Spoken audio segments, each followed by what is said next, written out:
উত্তরের জেলা নাটোর মূলত কৃষিপ্রধান অঞ্চল। যোগাযোগ ব্যবস্থা সহ অন্যান্য সুযোগ সুবিধা থাকলেও এ জেলায় তেমন কোনো কর্মসংস্থানমূলক শিল্প প্রতিষ্ঠান গড়ে ওঠেনি। এ কারণে সেভাবে কর্মসংস্থানের সুযোগও তৈরি হয়নি।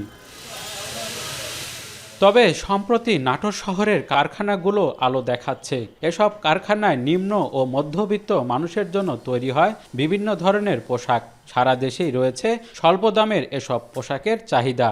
ঈদে নতুন নতুন ডিজাইনের পোশাক তৈরিতে ব্যস্ততা বেড়েছে কারখানাগুলোতে। দিনরাত কাজ করছেন কারিগররা। 3 পিস, 1 পিস, অনেক সেট, বোরকা, এগুলো ছোটোখাটো কারখানা থেকে অনেক কম দামে এগুলো অনেকে ক্রয় করতে পারে। এই প্রোডাক্টটা নিম্ন দামের হতে অনেকে কিনতে পারে। এটা ছোটোখাটো গার্মেন্টস হচ্ছে, আমরা যদি সবাই মিলে কাজ কাম করে একটু বাড়িতে একটু আয় ব্যয় করতে পারি। নাটোর শহরের আশেপাশে ছোট বড় মিলিয়ে 5 থেকে 6টি ক্ষুদ্র গার্মেন্টস কারখানা রয়েছে। এসব কারখানায় প্রতিদিন কয়েক হাজার পিস পোশাক উৎপাদন হচ্ছে। দাম নাগালের মধ্যে থাকায় চাহিদাও অনেক। নাটোরে তৈরি এসব পোশাক যাচ্ছে বিভিন্ন জেলায়। এদিকে এই শিল্পের কারণে স্থানীয়ভাবে কর্মসংস্থানের সুযোগ হয়েছে অনেকের। ব্যবসার পরিধি বাড়াতে সহজ শর্তে ব্যাংক ঋণের সুবিধা চান মালিকরা।